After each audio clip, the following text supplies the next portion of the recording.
Hey, time to shine today, squad. This is Scott Ferguson, and thank you so much for coming on to an interview with my friend, Randy Mortensen.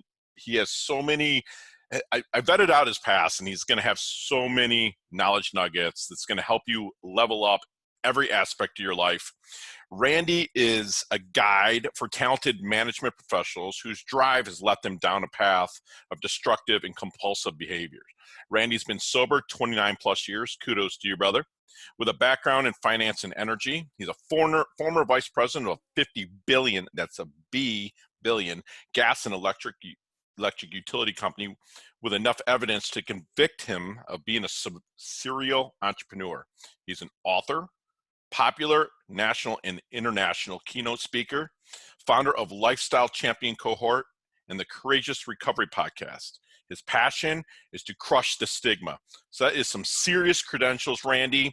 Thank you so much for coming on. If you could introduce yourself to our squad, but first, tell us your favorite color and why. Wow, nobody's ever asked. I haven't been asked that question for a long time. My favorite color is green. Okay. And the why, what I typically say, my gift of sarcasm would typically say, because that's the color of money. Money. But it's also the one of the colors of my high school sports team. Okay. Those colors were green and white. Okay. So those are the two reasons why green is typically my favorite color. That's my Michigan State Spartans color, too. Oh, that's right. I forgot that. Yes. So let's go back to the origins, Randy. I mean, I know that you've been sober going on close to 30 years. We can start wherever you want, but I really want to know the origin of what started to make Randy Mortensen. And by the way, folks, it's Mortensen. S-C-N is Danish. If it's S-O-N, it's Norwegian, correct? That's what I've been told. Okay, yes. Great. But give us the origins of Randy Mortensen, please. Well, a lot of my friends know it's dangerous to give me the microphone, but here's the short version.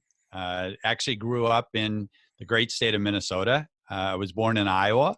If we were in the upper Midwest, I would say I was born in the ice cream capital of the world. Oh, but you being from Michigan, you probably don't know that. No. That's where Wells Blue Bunny ice cream is from. Is Lamar's, Iowa is where I was born. That's amazing. And moved to rural southwestern Minnesota when I was a small child. And what I often share in this sort of a setting is we had 3,000 pigs. And one of my jobs growing up was to clean the hog house. And what the most valuable lesson from that experience is, don't bite your fingernails. Oh, yuck. Which resonates with our time right now, folks. It's March 24th, and we're all kind of self-isolating right now. Yeah, but we are. I digress. Please go ahead. So then to continue, actually had my first beer when I was 13. And it was very interesting because it was more the exhilaration of getting away with it. I didn't get caught. And so in my high school years, I was fortunate to be a pretty decent athlete. I was, if you ask my 87-year-old mom, she would tell you I was a superstar baseball player. Okay. And came from a great family. My dad was a successful businessman, stay-at-home mom, and had great parents. But yet, the joy of drinking was there, despite just having a great home life. And went into the banking industry, played baseball in college, and went into the banking industry. 6 months into the banking industry, my dad died of a massive stroke after open heart surgery. He was 45. So that kind of set me off into a tailspin. I'm 6 months into my banking career. The reason I went into banking was Dad wanted to buy a bank, and that's what we were going to do. So had married the homecoming queen, my high school sweetheart, and life was, I had everything, but yet there was this dirty little secret called Randy liked to drink. And on the outside, you would have never known anything was wrong with me. On the inside, I was a mess, because it's the guilt and shame that oftentimes holds us back. Sure. And I didn't like who I was. So if I speed up a bit, there was a time, I was now in my second marriage because my drinking and poor choices had broken up my first marriage, we were at a place on the river in northwest Iowa. My 5-year-old son began vomiting this green stuff, and he was crying out, "Dad, help me. I don't feel good." And so we rushed him to the emergency room. He was just doubled over in excruciating pain. And there was an emergency room physician that had worked 36 hours straight, and we weren't ever able to prove it, but there was a lot of evidence to say that the only reason he was able to work 36 hours straight is he was high on crack. Oh, And so he did the math wrong in the bed sheet. 2 ER nurses refused to administer the dosage that he gave him. So instead of pushing 2 milliequivalents of potassium, he pushed 20 milliequivalents of potassium and killed my 5-year-old son. I'm sorry, Randy. And so he would be 37 now. And so what I say often is my poor choices, excuse me, my poor choices cost me relationships and hundreds of thousands, probably millions of dollars. But the poor choices of that one man cost me the life of my son. Absolutely. And so 95% of parents who lose children end up divorced. So that took me down my second divorce. So again, my business life was good. My personal life was a mess. I didn't like who I was. And ultimately ended up moving to Las Vegas because I was running, even Get though we had sober, right? not I yet. saw it on your Twitter. Not Sorry. yet. Go ahead. Not yet sober. Still drinking, and business was always successful. So had a couple of businesses that I owned at that time that I could run remotely. Ran to Las Vegas, and the part of that story is we had 1,300 restaurants under contract in 7 states, and some of those were on the West Coast, somewhere in the Midwest. And I was coming home on a flight, and there was a connection from Phoenix to Las Vegas. And I opened up my briefcase because I had to get some work done before I got home to Las Vegas. And on my tray table, there were 2 bottles of scotch. In my briefcase, there were 3. And it was then and there that I said, enough. I'm tired of who I am and so on. I was only going to do recovery treatment once. So I checked out all the big names, the Betty Fords, the Hazeltons, and so on. Ended up going to a center, a 28-day program up in Utah. And what I now realize is the reason God took me to Las Vegas is because it's the only city in the world that you can go to AA meetings 4, 5, 6 times a day. And I did. I They're literally everywhere did. there, right? Yeah, I literally did. And that's how I got sober, September 24th of 1990. And ended up marrying a beautiful woman about 6 months before getting sober. She's one of the driving forces behind why I got sober. And we just recently celebrated 30 years of marriage. Not a coincidence. I've been sober 29 and a half years. That's been amazing. married 30. So that's the history. If you want me to expand, I will, but I'll take a breath now. No, that's amazing. Thank you for we'll call it a backstory, but I'm really, really sorry for the tragedy that you went through. That God does work in some crazy ways. And I'm really sorry about the loss of your son. So as you kind of move forward you influence so many people, being an international speaker and a published author. What was the aha moment to start there? What was the aha moment to become a speaker and an author? Well, I'll give you one more backstory. So what allowed me to become the VP of a $50 billion gas and electric utility was after getting sober, we made the decision we wanted to move back to the Midwest. And ultimately moving back to the Midwest, I ended up getting my pilot's license. And I no longer wanted to be in either of the businesses that we owned. I wanted to go sell commercial airplanes. No, corporate jets. Corporate. Okay. Well, I soon realized I couldn't fly what I wanted to sell. And that was a restriction. So I actually went into the energy world in late 1991. And we built a very fast growing company that I was a partner of. We were doing lighting retrofits then. Mm-hmm. We did 600,000 year 1, 10 million year 2, 20 million year 3. Year 4, we were on the run rate of doing somewhere between $40 and $50 million. And in the Enron era. Anybody with some gray hair knows what that meant. That's it. And Yeah. so we were actually acquired by that utility in Minneapolis. And I was part of the team that worked to merge that with the utility in Denver out of Colorado. That's Xcel Energy today. So after being successful now living back in Minnesota, had an airplane in the hangar, 4,000 square foot house, country club membership. We had, I had accomplished everything that the American dream said that we should accomplish. Sure. Okay. And read a book called From Success to Significance by Lloyd Reeb. It was that book that radically changed my life. And what he said in there that really struck me, and Lloyd and I are now personal friends. What he said is, he said, your life 5 years after you die is going to be remembered for what? What is there in your life that you're going to be remembered for that has significance? And as I looked at, my wife and I do an annual marriage retreat with just the two of us on Labor Day weekend. And as I looked at my accomplishments, there was nothing. The bank accounts, the new Mercedes every 2 years, the airplane in the hangar, the big house, there was nothing of significance there.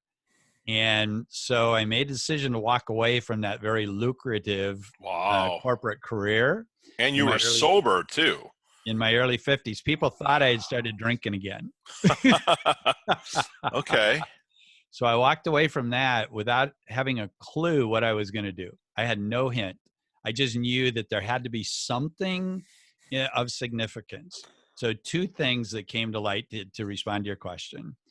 Number one, my second son, who was born a year after my previous son was overdosed and killed, was now living with us as my wife was able to become the evil stepmom.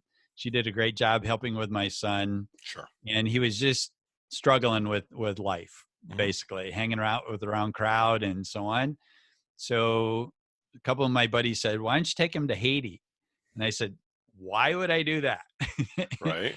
And he broke his leg 2 weeks before.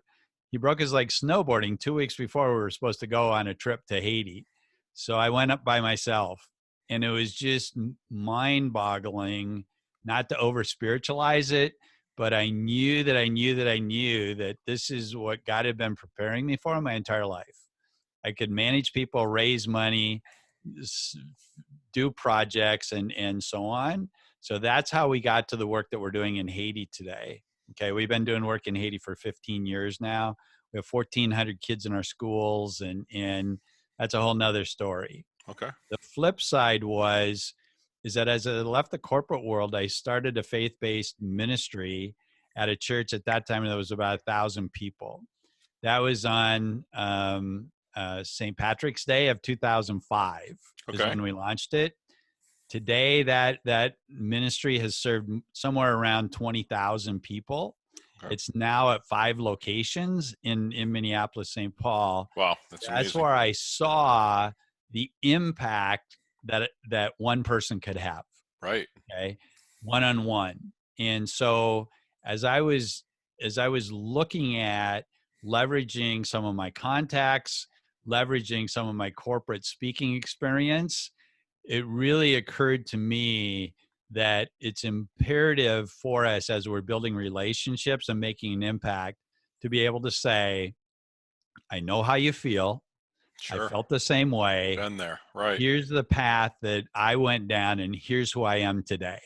Okay. And that's the message.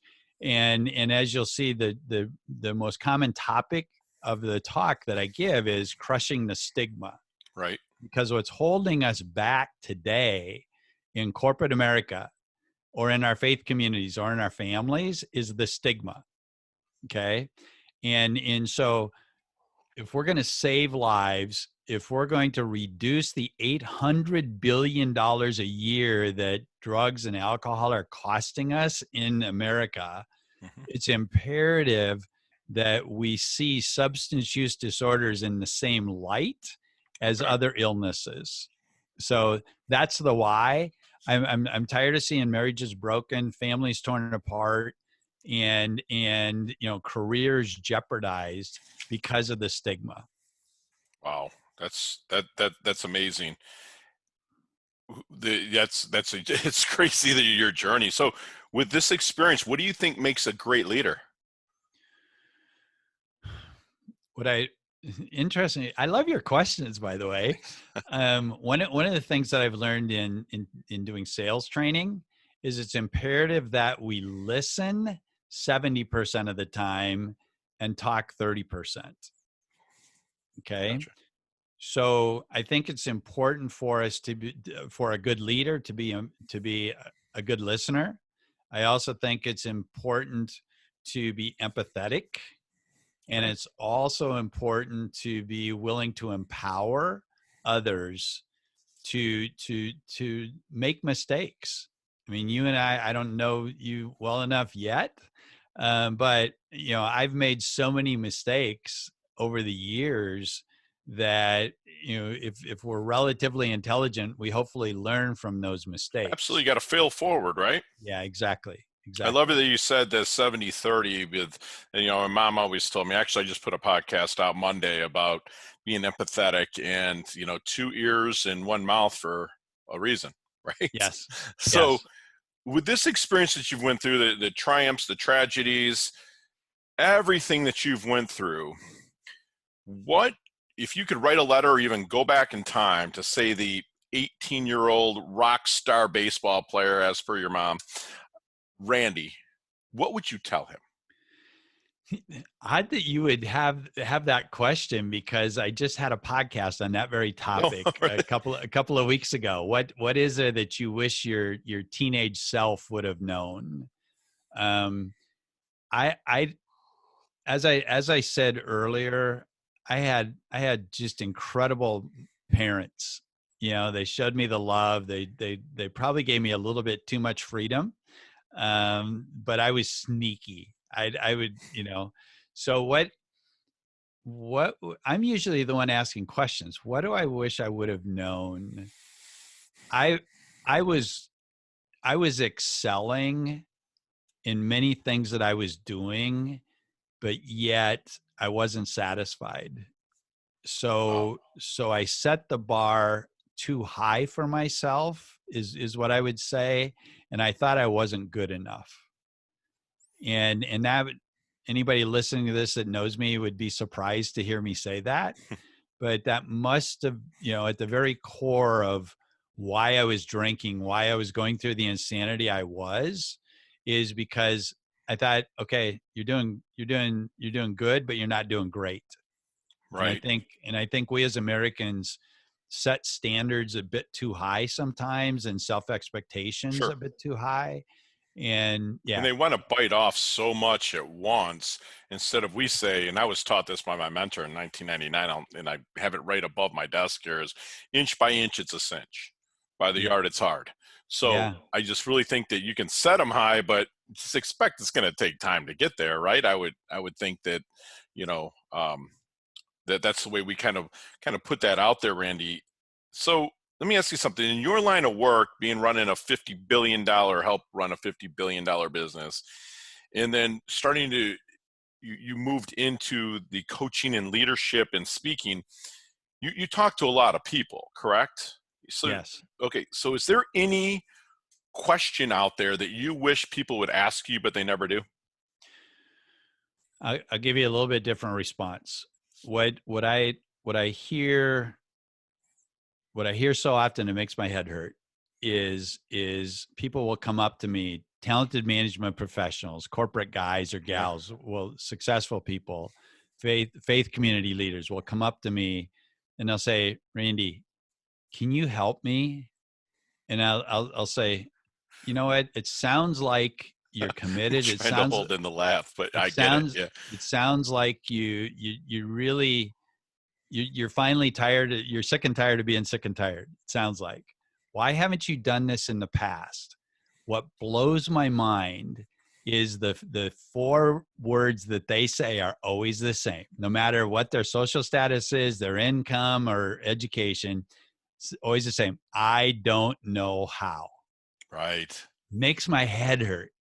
I don't know how. And that's why I say I have solutions for the I don't know hows, basically. And so tell me what your question was again. No, is there any question? You already answered it, to be honest with you, because Okay. people like people will come to me and think that I've already made it and I'm a duck on a pond syndrome, Right. where I look really calm on top and underneath, man, I'm going and going and going to stay afloat. And a lot of people will come to me with weak questions. And that's one thing that I was taught when I was younger by my mentors and coaches. And what I pay forward to my students is to ask the powerful questions of yourself, period. Right. Never, Right. everything's a question in life. And I tell this to my squad. I mean, if you're driving down the road and you need to make a left, your mind's firing. Do I put on my blinker? Do I want to Right. it's the more powerful questions, but you answered it perfectly. Thank you Okay. for that. So we got three, we're going to take your cell phone out of this equation. Okay. What are three things that Randy Mortensen cannot live without, excluding the cell phone? Well, here's three things. And I'll say these are the three priorities in my life. How's that? Please. The That works. three priorities in my life are God's number one, my wife's number two, and my family's number three. That's more than enough. And I've said that on stage to when I was being introduced to a group where I went in to do some consulting, and I thought, okay, my contract's going to be terminated. But you're a bold to have that conviction. And I'm a man of faith. Yeah. So, Yeah. I put that up front to people before I speak. If you ask me, that's who I am, Good for you. So those are the three priorities. I think the tools today are relationships. Mm-hmm. And it's just really trust, and Gotcha. integrity and trust is also critical for me, because I didn't used to have that. Right. Okay. Gotcha. No chicken wings though, because I can't live without chicken wings. I'm old enough now where I say that I used to be able to eat a 16-ounce steak and a couple pieces of toast and a baked potato with loaded, and I wouldn't gain an ounce. Today, I eat that 16-pound steak, I gain like 2.5 pounds. Right. My metabolism is just gone. Right there with you. Randy, what is your definition of a life well lived? Making an impact. Living a life of significance, and I also do a Facebook daily post. In the title of my forthcoming book, you called me an author, so thank you. It's not released yet. It's okay. The title of that book is "God Took Me to Las Vegas to Get Sober." Right. That's the title. So I actually do a Facebook page there. Every day I do a short post on a membership site. And if your listeners that are interested, just ask to be invited, because there I talked this morning about joy. And even in the midst of chaos today, there's still joy out there. It's just a matter of the levels of anxiety and the levels of faith that we have, and, Sure. and how we live our life, because we all have the same 8,760 hours a year. We do, right? It's a matter of how we live them. So I'm looking for joy as that ultimate tool to use. Like you said, a life of significance. That's fantastic.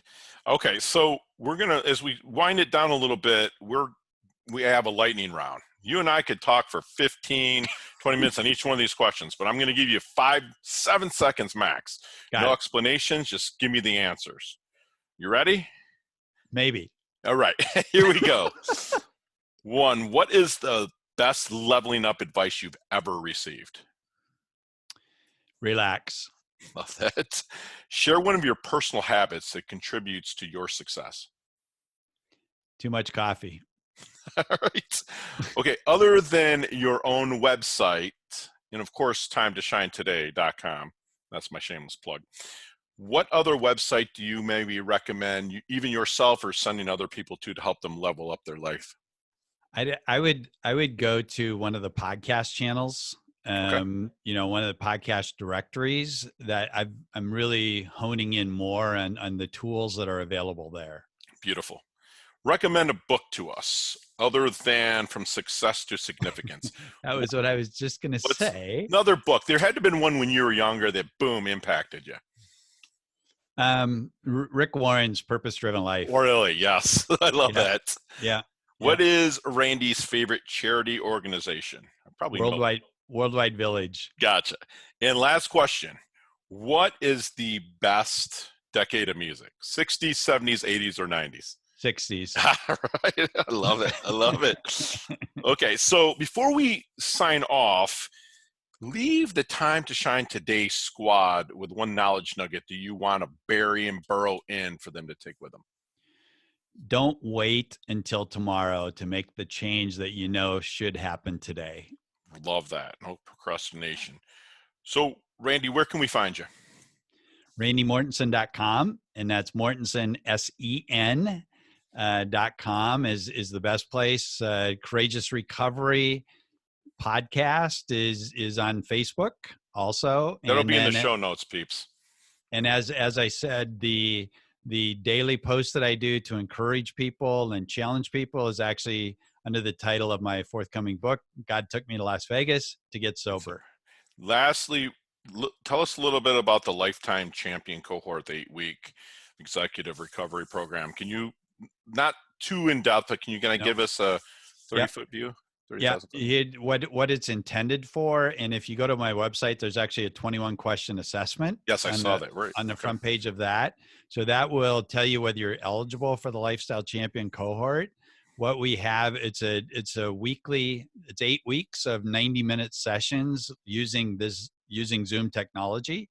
Okay. And what we do is we talk on those calls about evaluating where you are, equipping you to move forward, and then how do you enjoy your recovery once you're successful. Okay. Wow. So those are the 3 phases.